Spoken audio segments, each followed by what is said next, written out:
अस्सलाम वालेकुम नाज़रीन, जहारियत या मफाहमत, हुकूमती फ़ैसला क्या होगा। पीटीआई ने फिर से जलसे की और एहतजाज की कॉल दे दी है। इस बार हुकूमत कैसे हैंडल करेगी? क्या कंटेनर्स के अलावा हुकूमत के पास कोई और हिकमत अमली भी है या बस कंटेनर्स लगा के ही आवाम को रोका जा सकता है? क्या पख्तूनख्वा में गवर्नर राज है? मुस्लिम लीग नून सियासी तन्हाई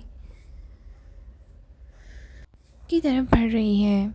दूसरी तरफ बिलावल भुट्टो ज़रदारी की मुस्लिम लीग नून पर तनकीद इस वक्त क्यों आई? क्या इसकी कोई ज़रूरत थी या इशारा किसी और तरफ दे रहा है? नाज़रीन, जब मशीर वज़ीर आज़म राना सनाउल्लाह से ये पूछा गया कि आवाम की रिक्वेस्ट पे क्या इमरान खान को रिहाई मिल सकती है या फिर से कंटेनर्स वाला ड्रामा रिपीट किया जाएगा, जिस पे उनका कहना था कि उन्हें लगता है कि ये कंटेनर्स वाला ड्रामा कुछ ज़्यादा ही खींचा गया, इस तरह से नहीं होना चाहिए था। उनका ये भी कहना था कि रावलपिंडी इस्लामाबाद को इस तरह से डिस्टर्ब नहीं करना चाहिए था, ये कुछ ज़्यादा ही हो गया था। उनका ये भी कहना था कि अगर अब ऐसा होता है तो हालात डिफरेंट होंगे।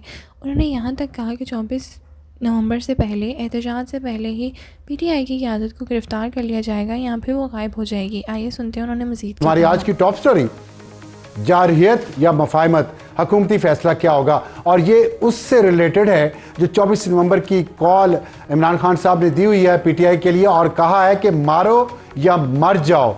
ये सियासत इंट्रोड्यूस पीटीआई ने करवा दी है। ये हमारा आज का हॉट इशू होगा और इस पे हम बात करेंगे क्योंकि खान साहब ने एक ट्वीट भी किया है जिसमें उन्होंने तलबा को कहा है कि वो इस्लामाबाद पहुंचे हर सूरत 24 नवंबर को, और ख़ास तौर पे जो जिम्मेदारी है वो खैबर पख्तूनख्वा के ऊपर है और पंजाब के ऊपर है, क्योंकि खैबर पख्तूनख्वा की लीडरशिप और वहाँ का वर्कर्स पीटीआई का ये कह रहा है कि हमने तो बहुत बार इस्लामाबाद पे चढ़ाई की है और अब ये ऐसे बनाया जा रहा है जैसे एक सूबे और वफाक की जंग है। इसको लिसानी बुनियादों पर इसको हवा दी जा रही है। इसलिए पंजाब की पीटीआई का फ़र्ज़ है कि वो बाहर निकले, वो जहाँ पे छुपी है वहाँ से बाहर निकले, वर्कर्स को लेके इस्लामाबाद आए। अगर अवाम की आवाज़ ये है, अगर निकल आई अवाम और कहे कि खान साहब को रिहा कर दें, तो फिर आप समझते हैं कि आइन और कानून को बाईपास करके खान साहब को हुकूमत रिहा कर देगी? नहीं, मैं पहले ही क्यों समझूं, जब अगर ये इतना बड़ा अगर है, मैं पहले फ़र्ज़ क्यों कर लूँ ये? तो फिर आपके पास स्ट्रेटजी क्या है? कंटेनर लगा के इस्लामाबाद पिंडी को बंद कर देंगे? बिल्कुल नहीं, बिल्कुल लोगों की ज़िंदगियाँ ख़राब कर नहीं, बिल्कुल लोगों की ज़िंदगियाँ जो है वो बिल्कुल नहीं ख़राब करनी चाहिए। ये कंटेनर प्रोग्राम जो है ये मैं समझता हूँ कि पिछली दफ़ा भी ज़रूरत से ज़्यादा था। आप मुझे बताएं कि अब तो वक्त गुजर गया ना, क्या था पिंडी में? कुछ भी नहीं था। तो इतने ज़्यादा कंटेनर लगा के पिंडी और इस्लामाबाद का रास्ता रोकने की क्या ज़रूरत थी? बिल्कुल ज़रूरत नहीं थी। और मैं समझता हूँ कि इन तजर्बात से फ़ायदा उठाना चाहिए। बिल्कुल प्रिवेंटिव मेजर्स होने चाहिए। ठीक, मैं ये आपको कह रहा हूँ कि 95% लोग कोई एक्टिविटी नहीं करेंगे। जी, ये जो पेशावर में इकट्ठे हुए हैं ये वापस जाएंगे, इनमें से 95% लोग कोई एक्टिविटी नहीं करेंगे, जो वहाँ वादा करके गए हैं। बिल्कुल। अच्छा। जो 5% करेंगे उनके खिलाफ प्रिवेंटिव मेजर्स होने चाहिए। उनको गिरफ्तार करेंगे? देखें, अगर कोई गिरफ्तारी से पहले जो इकदामात होते हैं उनसे नहीं रुकता तो फिर गिरफ्तारी भी वो क्या इकदामात होंगे? वो बहरहाल वो इकदामात तो खुफिया हैं? नहीं, वो बताने वाली बात तो नहीं है, तो वो तो करने वाली बात है। अच्छा, गायब हो जाएंगे कुछ लोग? नहीं, गायब क्यों होंगे?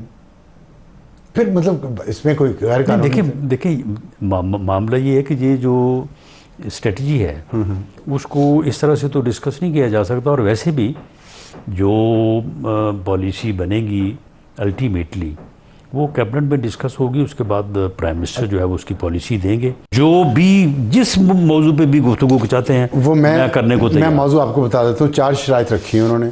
26वीं आइनी तरमीम का खात्मा, मैंडेट की वापसी, कानून और आइन की हुक्मरानी, सियासी कैदियों की रिहाई।